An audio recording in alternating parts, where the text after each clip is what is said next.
All right, fifth graders, Mrs. Worsing here. Hello, how are you? Um, we are going to be starting our name tag project.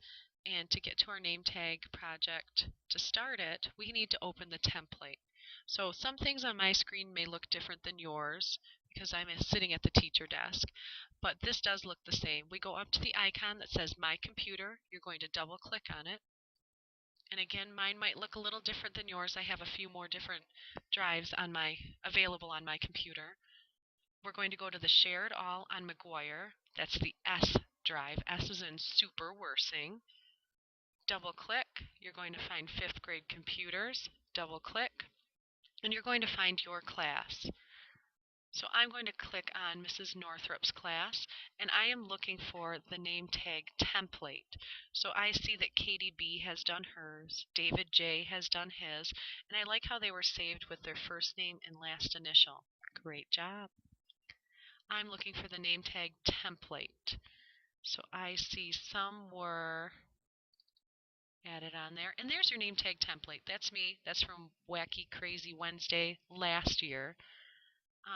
And here is just a clip art picture that I put in, which is just a drawing or an illustration that you can add to yours. As soon as you open name tag template, up here it says name tag template, so I know what I'm in, you're going to go to the office button. When you click on Office button, you're going to have the drop-down menu here, and save would be, you would be saving everything to the name tag template. What you want to do is save a copy, your own copy, with your own name, just like Katie B had done.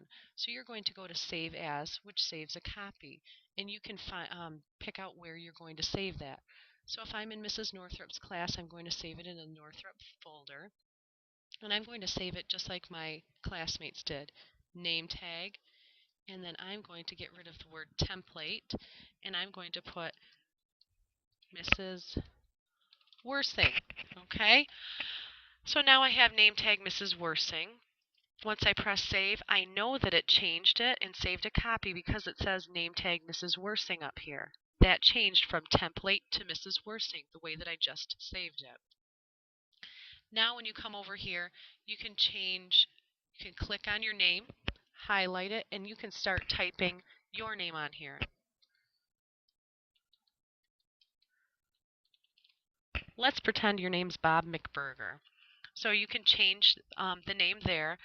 We're just using half of a sheet of paper. So if you look up right now and see the sixth grade name tags, you can see that they're on only half of a sheet of paper. So we can't use up the whole piece of paper. We're just using half. So I changed my name. I can worry about making it bigger or changing the font after I get all of my pictures on here. So I want to get rid of, let's say Bob McBurger is not into gymnastics. So I clicked on that picture and I pressed the delete key, or you can press the backspace key on your keyboard.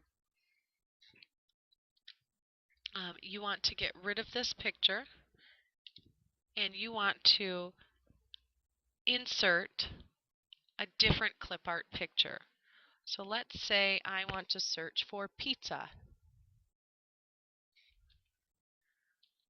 I'm going to type in pizza, and I can either press go or press enter, and pizza comes up. Once I find the picture that I want to add, I can scroll down. It gives me many options. Some don't have pictures that show up because those are sound bites. We don't want sound in here, okay, because it's not a presentation. So if I double click on my pizza, I want to move it down to my half sheet of paper. Well, it messed up my name here. This arrow right here is the undo move. Okay, the undo button undid my move, and I want to be able to move this picture of my pizza. I can either right click on my mouse, so not a regular left click, a right click, and go to text wrapping. It's where the dog is, and go to in front of text. Another way that I can do that is I have my picture highlighted. It's selected. I can find the dog picture here, text wrapping, in front of text. Once I click that dog where next to in front of text, I have my 4 arrows that come up. They're pointing up, down, left, and right. I can click and drag this picture wherever I want, and it's going to be in front of whatever I drag it to, so I want to move it to this open spot. Well, Bob McBurger doesn't look like this. Okay, so I can delete my picture. Oops. And now to insert your own picture, you're going to go to Insert, Picture, and then you're going to go to make sure you're in your classroom folder. So you could either go to My Computer and go through the S drive, 5th grade computers, and then your teacher's folder. Okay.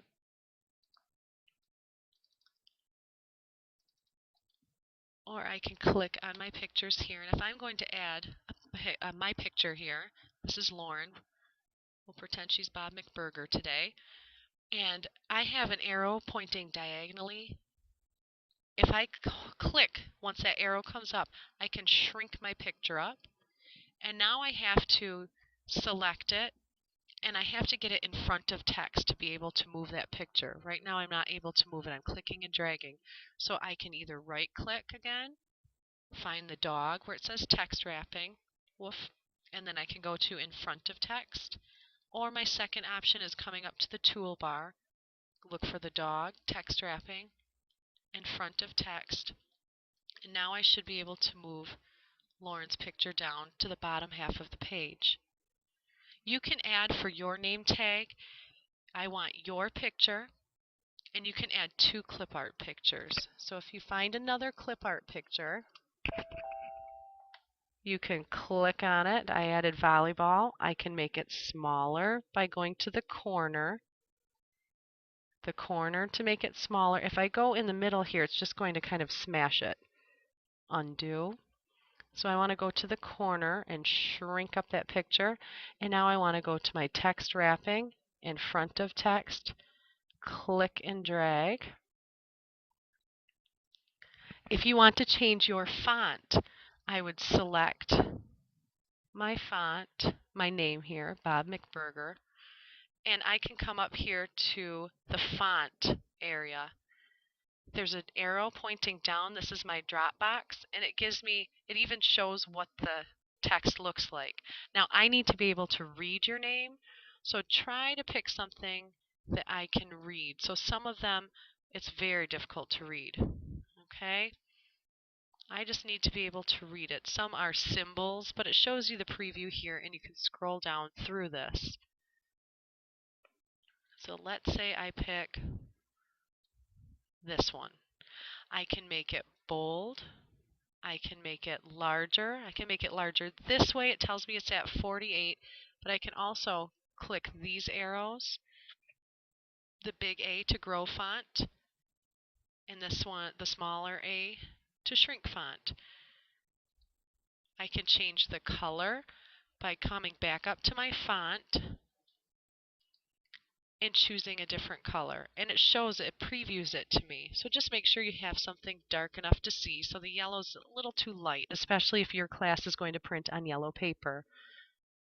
But you're going to change the color of it if you would like. This just gives it a highlight so you can see the preview. Clearly you don't want something like black because you can't see it unless you have a white font.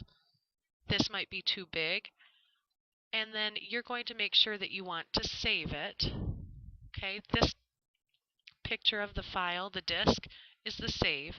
Now when I press it, nothing's going to happen on my paper.